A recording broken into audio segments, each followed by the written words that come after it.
Tonight, tales of dramatic rescues in far north Queensland. People plucked out of trees and off roofs as floodwaters raged below them.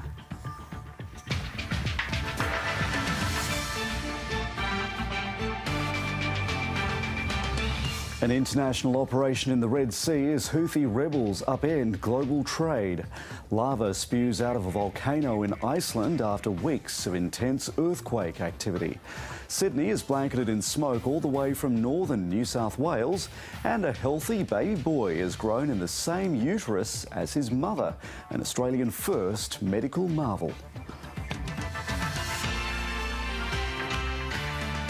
Good evening, Jeremy Fernandez with ABC News. As the rain threat eases in far north Queensland, some communities remain cut off by floodwaters and essentials are running low. There have been dramatic rescues as people were plucked from trees and even the roof of a pub. Late today, the Defence Force evacuated an entire town. As the floodwater recedes, stories of survival and bravery are emerging. In Rossville, north of Cairns, James, are you all right? rumours of people trapped in trees and on the roof of a pub reached Gavin Deere. Yeah, we got you. We got you. This man found exhausted and shivering, but alive. Okay, we got you, mate. Can you get down? Yeah, I'm sure I'm all cramped up. Yeah. Just when we were starting the motor, we could hear help, help. And we got out and we rescued the first fella sitting right up in a tree. This is an ocean of water, like unbelievable stuff. This tiny two-seater mustering chopper did what the Defence Force apparently couldn't, plucking people from the roof of a pub. We're used to cyclones, floods every year, but this flood, mate, it was something to behold. This is the Sodden Group saved from the Lion's Den, hotel that is. These are the stories of which every Australian can be proud of, the very essence of the Australian character. Army Chinooks were finally able to fly into the Indigenous community of Wujal Wujal, north of Cairns. There he is. To evacuate some of the town's 300 residents. They've had a traumatic week, some forced to swim through croc waters in the middle of the night. By the end of the evacuation, stricken locals will have been moved to the safety of Cooktown. Healthcare, food, showers at the PCYCs. The Northern Beaches suburbs of Cairns were smashed at the height of the emergency. Yorkie's Knob, 2023. The road in has crumbled, warped and buckled by the water. But the Yorkie's Knob Boating Club has power and some food. It's really a blessing. Yeah, it's like I'm happy that the community is looking out for each other. It's also being used as a makeshift medical clinic. We're doing the best that we can here. It's quite limited. Nearby, the Ezzy family has a heartbreaking task, clearing mud from their home. It was in every cupboard, behind every door and every shelf, everything. They've lost almost everything, even the Christmas tree. I think it'll hit me in a few days, but it's all stuff. We're all okay. In the tropical heat, exhausted locals have begun pulling their trashed belongings out onto the street. It's not known exactly how many homes were damaged or destroyed in this flooding event, but what is certain is it's going to take a huge effort to recover. The rain may have eased, but for many, the flood has put life's essentials beyond reach. Christy Sexton McGrath, ABC News, Yorkie's Knob. The Israel-Gaza war is threatening to hit global supply chains. Rebels linked to Iran have been attacking tankers and ships moving through the Red Sea, prompting the United States to form a maritime coalition in response. 10 nations have already joined, but Australia has so far resisted calls to send a Navy ship. A crisis mission to Israel where military tensions are playing out well beyond Gaza. These attacks are reckless, dangerous, and they violate international law. The US Defence Secretary's cobbling together a maritime coalition to protect merchant ships, now under regular attack by Houthi rebels when transiting the Red Sea. This is not just a US issue.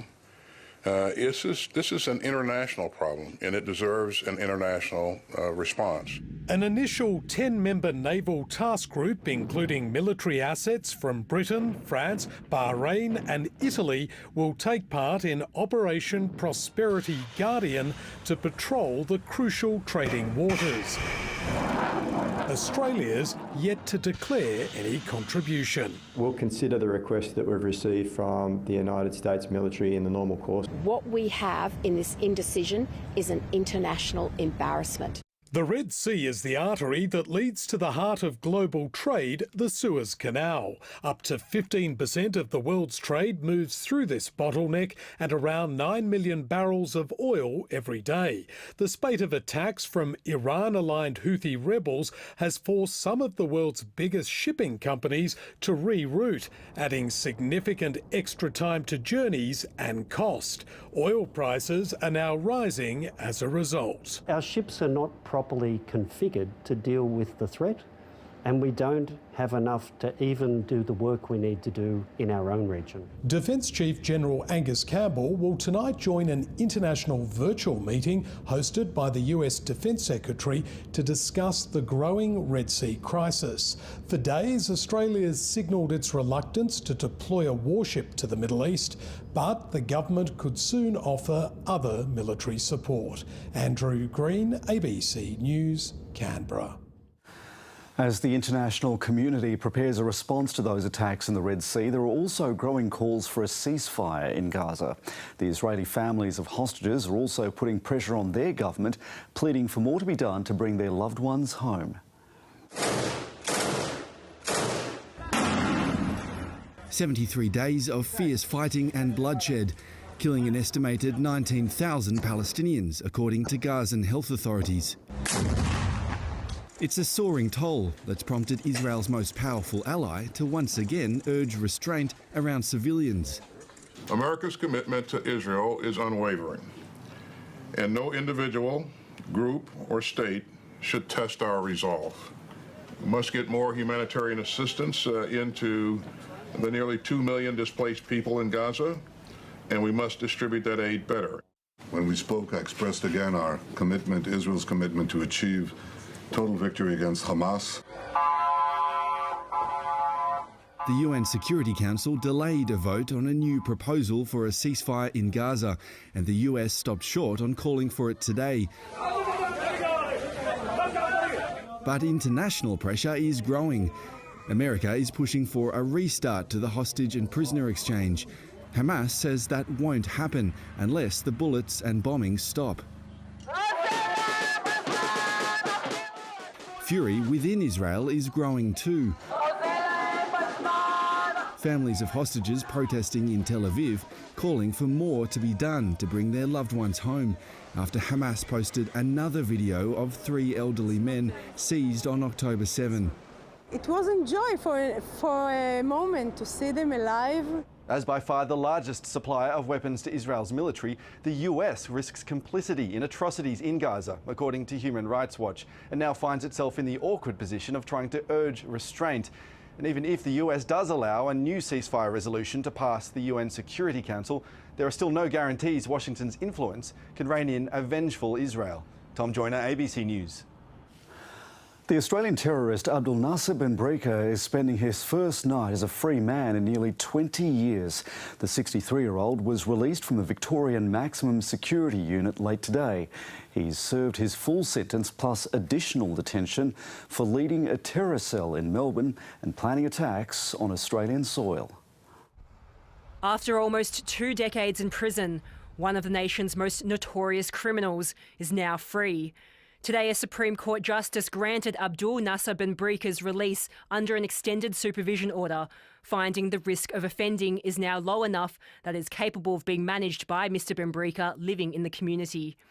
For the next year, bin Brika will have to follow more than 30 strict conditions, including wearing an electronic monitoring device, living at a fixed address with a curfew, participating in psychological treatment and de-radicalisation programs, while also being banned from associating with people convicted of terror offences. That's a good balance between a risk that we can't completely determine and means that we have to minimise that risk. The 12-month order issued despite federal authorities pushing for 3 years of monitoring instead. The judge has said it should last for 1 year, and we can all consider whether or not it needs to be considered after that. Benbrika was convicted in 2008 of plotting terror attacks on Australian landmarks, actions he denied. I'm not involved in anything here. I am teaching my brothers here the Quran and the Sunnah. He was jailed for 15 years, but his sentence was extended in 2020 for another 3 years. I'm satisfied that the defendant has not renounced or changed his previous beliefs. Then Home Affairs Minister Peter Dutton stripped Benbrika of his citizenship. But last month, the High Court ruled the laws were invalid, prompting the Albanese government to hastily pass new laws giving courts the power to revoke citizenship, although that can't be applied retrospectively to Benbrika. What I've asked for from the court, an extended supervision order, it's the strongest possible order that I was able to ask for, and that's why we asked for it. Why have they not used preventative detention legislation that exists? Why have they not done every single thing that they could? If Benbrika fails to comply with the strict conditions of his release, he faces the prospect of being hauled before the courts and being sent back into custody. The Attorney-General wants to see the court's full reasons before deciding how authorities handle Benbrika's case from here. Leanne Wong, ABC News, Melbourne. Abdul Nasser Benbrika's release highlights challenges facing the federal government in dealing with accusations that it's weak on national security. Political reporter Matthew Doran explains. Today's decision fuels the narrative the opposition's been running against the government for some time, arguing that it's solely responsible for a situation where a convicted terrorist like Benbrika is released into the community. Weeks after almost 150 people housed in immigration detention, some of whom are convicted serious criminals, were also freed as a result of another court ruling. In both instances, the coalition insists the government failed to use every power available to it to keep dangerous people behind bars. But in both instances, it ignores findings by judges that laws, policies and practices were deficient. Benbrika is still an Australian citizen because coalition-era laws stripping him of that privilege was struck out by the High Court. And the coalition was savaged by the judge and the national security watchdog for the way it handled previous efforts to keep him detained. Responsibility doesn't fall solely on one side of the political aisle, even though it's now a case Labor has to manage in the court of public opinion. Hundreds of millions of dollars are being spent on agency nurses across the state as local health districts struggle to fill staffing gaps. Health authorities say the spending has skyrocketed since COVID-19 and has now become unsustainable. Romy Stevens reports. Agency nurses work as contractors in the public system rather than full-time employees. In northern New South Wales, agency nurses cost almost $150 million in the last financial year. That's more than $400,000 a day. In the Western LHD, which stretches from Bathurst to Bourke, spending increased by almost 240% in less than 3 years. The cost of agency staff has been heading up and up, something health officials say is completely unsustainable. The ABC has also obtained figures from the Hunter New England and Murrumbidgee local health districts. Their agency costs were both around $50 million. The Nurses Union says it's tough for permanent staff to know they're being paid less to do the same job, while Health Minister Ryan Park concedes more reforms are needed. As Sydney sweltered today, one part of the city got to experience a new beach, and it was nowhere near the coast. Hundreds of families descended on the stretch of sand in Penrith in the city's west. It's almost as big as Bondi Beach, and it means locals can finally avoid hours of traffic just to go for a swim. That's Pondi with a capital P. Very exciting. There's a beach now in Penrith. The new beachfront with a picturesque Blue Mountains backdrop is a long-awaited swimming spot for Western Sydney residents. It's nice to be able to go somewhere. Normally you have to travel an hour and a half to 2 hours to get to a beach. Drive up the coast, drive to Wollongong, drive into the city, it's just too far. Kids had their own reasons for coming. To make a sand castle. He wanted to make sand castles. Floating on the water. Playing with the rocks. Look for seaweed. There's seaweed and sand from a beach, and from the lake there's rocks and fresh water. With a persistent heat wave across the state and high humidity, everyone is looking for a way to cool down. New South Wales Ambulance is warning people to take precautions. They're expecting the heat to result in a 10% increase in 000 calls. Adequately hydrate and stay cool. This includes avoiding the hottest part of the day. This includes keeping the home or house cool by closing blinds, windows and curtains, and utilise air conditioning and fans. Or if you are outside, a quick dip might be all you need to beat the heat. Nabil Nashar, ABC News, Sydney. As Sydney's temperatures spiked today, so did the air pollution as a blanket of smoke engulfed the city. ABC meteorologist Tom Saunders joins us now. Tom, where did the smoke come from? Jeremy, the source of today's poor air quality was a massive bushfire that's burning over northern New South Wales, just to the south of Narrabri. Now, northerly winds then carried the fire's smoke plume all the way down to Sydney. The Duck Creek fire has burnt through more than 120,000 hectares, an increase of 40,000 since yesterday. 36-degree temperatures and wind gusts over 60 kilometres per hour fan the blaze today. However, large fires can actually generate their own weather. Now, here is the radar overnight. We can see the smoke plume from the fire, which transformed into a full-blown thunderstorm. It's called a pyrocumulonimbus. The blaze then triggered a second thunderstorm this afternoon, which was even more intense. So when will the smoke clear? Well, a southerly change is currently moving through the Illawarra and should flush out the smoke from Sydney over the next few hours. I'll have more details on that change, along with severe thunderstorms at the end of the bulletin. Tom, thank you. Coming up on 7:30, the experts expressing concern as the road toll increases for the first time in decades. The numbers are going up instead of down. The horrific limb fractures, the ruptured livers, the shattered bones, we've got to do a lot better than we are. They're lucky to see them for 5 lessons and a test, or even as little as 3 lessons before they go for their driving test. Also, I'll speak to British politician and former president of the UN Climate Conference, Alok Sharma. The Northern Territory's Chief Minister has resigned over revelations she didn't disclose around 750 shares in a company that owns a controversial mine on Groote Island. Natasha Files previously dismissed that community's calls to investigate the mine's health impacts, saying there's enough monitoring in place. She's announced she'll step aside as leader and from her portfolios, but she'll stay in Parliament as a local member. The Deputy Chief Minister, Nicole Manison, has put her hand up to lead Labor to next year's NT election. Ms Files had been facing more and more accusations of conflict of interest in recent months. She says her failure to disclose the shares was not intentional. I made a mistake. There is no excuse for that. I'm owning up to it. I accept the consequences of it. That's the right thing to do. So on Thursday, I will officially resign my commission as Chief Minister of the Northern Territory, as well as my other ministerial portfolios. An attempted kidnapping in Sydney's northwest has led to one of the largest drug busts in the state's history, believed to be worth $1 billion. More than 700 kilograms of cocaine was found stashed in an apartment in Ryde yesterday.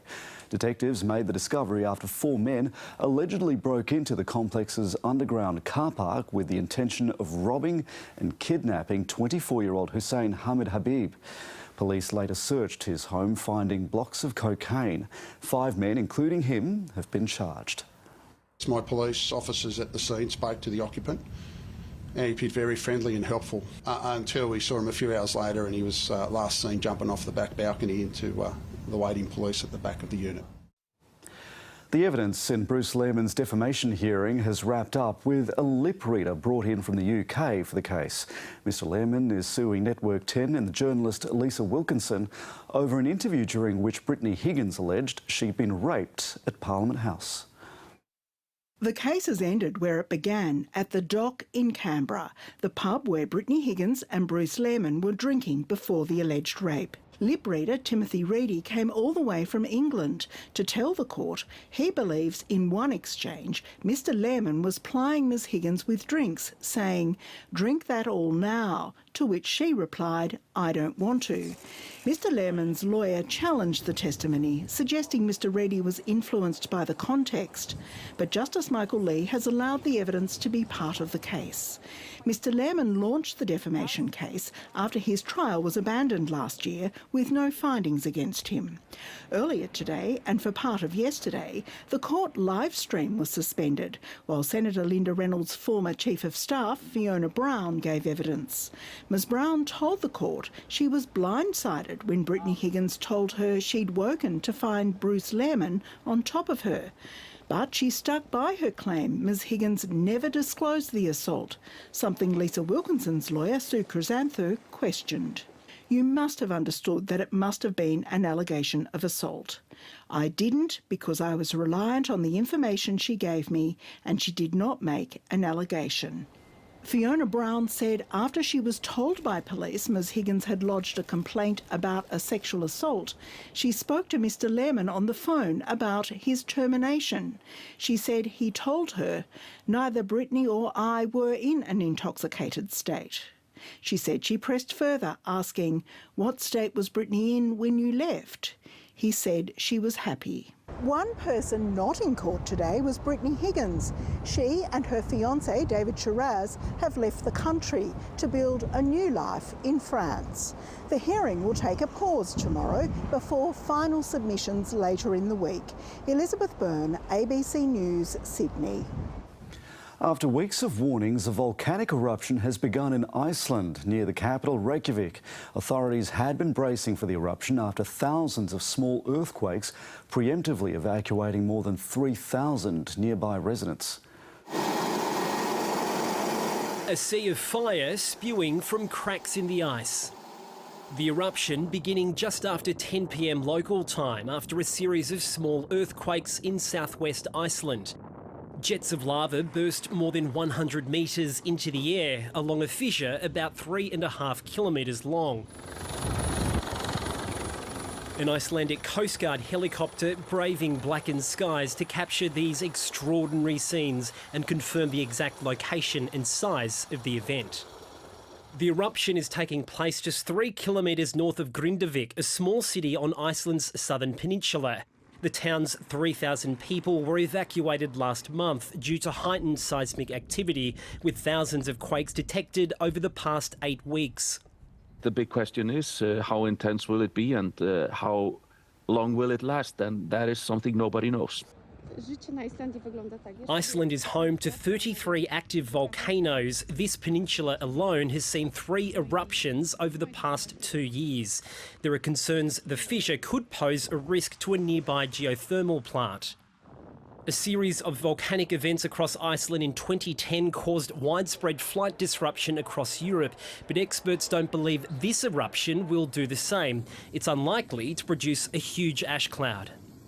There have been no reports of injuries or deaths, with authorities warning the public not to approach the area. A spectacular sight, best seen from a distance. Nathan Stitt, ABC News. Pope Francis has formally approved the blessing of same-sex couples by Roman Catholic priests in a bid to make the Church more inclusive. The Vatican says blessings will be permitted with a number of caveats. They can be offered as long as they're not tied to any specific Catholic celebration or religious service. The ruling goes on to reaffirm that marriage is a lifelong union between a man and a woman. Let's take a look at finance now with David Chow. The Reserve Bank has revealed that it was seriously considering another interest rate hike earlier this month. But its decision to keep rates on hold at a 12-year high was ultimately a balancing act. The RBA's latest minutes show that the board had considered that underlying inflation was higher in Australia compared to other countries, and there was a risk of inflation taking longer than expected to fall to its target of around 3% by 2025. But the bank decided not to ruin Christmas this time due to the possibility of a larger than expected rise in unemployment down the track. And the fact inflation is falling pretty quickly in other countries anyway. Markets are now betting the RBA is done with its rate hikes, a complete 180 from a month ago. They're also pricing in 2 rate cuts next year as the economy slows down. But there are many economists who reckon that time frame for cutting rates is a bit far-fetched. Meanwhile, the All Ords went up by a solid 0.9% to its highest level in 10 months, and shares of a small lithium miner called Azure Minerals jumped 1.7% after Australia's richest person, Gina Rinehart, teamed up with a Chilean mining company, SQM, to make a $1.7 billion takeover bid for Azure. Overseas, it was a solid day for US, UK and Japanese stocks, while oil prices jumped after BP became the latest company to announce it'll pause its shipments through the Suez Canal due to attacks by militants in Yemen on vessels in the Red Sea. And finally, the Aussie dollar is sitting above 67 US cents. And that's finance. A bouncing baby boy has become the first child in Australia to be born from a transplanted uterus. His mother, Kirsty Bryant from Coffs Harbour, had groundbreaking surgery in January to receive the organ from a very special donor. It gives new hope to women who haven't been able to carry their own babies. A bundle of joy and a beaming mum. Henry Bryant arrived via caesarean section at Sydney's Royal Hospital for Women on Friday morning, weighing in at a healthy 2.99 kilograms. Yeah, it was unbelievable. There was barely a dry eye in the room. It was really exciting.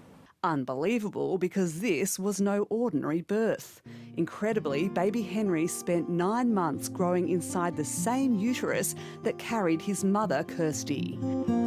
The 30-year-old had received a donated uterus from her own mother, Michelle, in January as part of a groundbreaking clinical trial. I'm just so grateful that I found the trial and that I was accepted and I've been able to go on this journey and bring another baby into the world. She shared the journey of the complex 16-hour operation on social media. Being in a regional town like this, Kirsty's a little bit of a superstar now.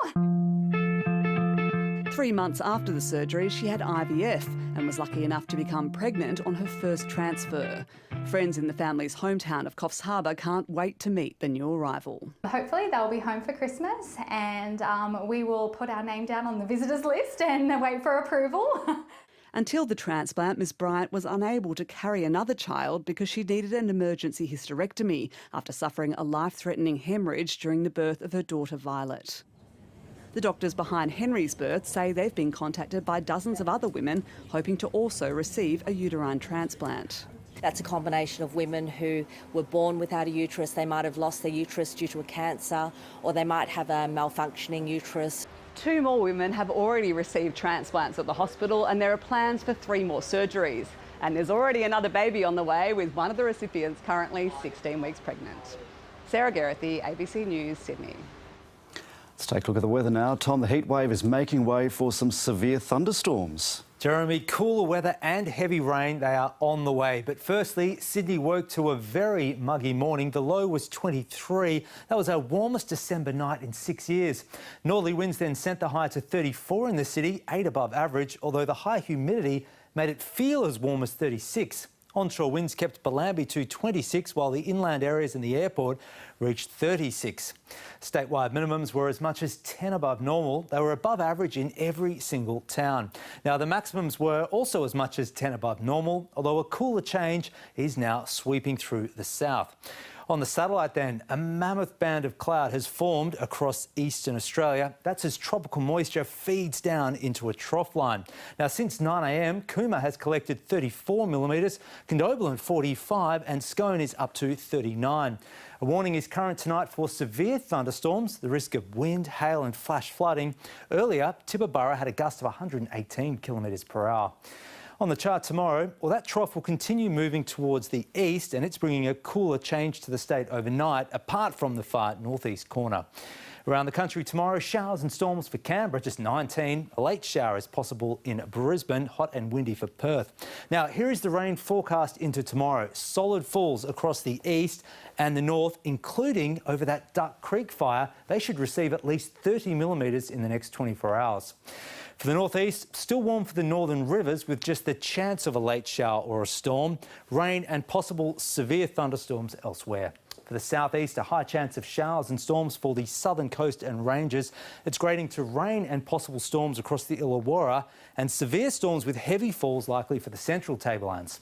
To the west tomorrow, a high chance of showers and possible severe storms on the slopes and the plains, but back to sunny weather across the far west. On the water, strong winds for most of the coast and seas up to 3 metres. Now for Sydney, a cool change in the next hour or so, then cloudy tomorrow, rain, possible storm around up to 25 millimetres. Temperature range 18 to 22 in the city, easily the coolest day so far this summer, just 19 in Wollongong. The sun will rise at 5:39. And ahead, the rain will ease to showers on Thursday, 23 degrees. Just the chance of a coastal shower Friday, mostly dry on Saturday, then warm, humid showers and storms Sunday and Christmas Day. Jeremy. Tom, thank you. Here's Laura Tingle for you now with 7:30.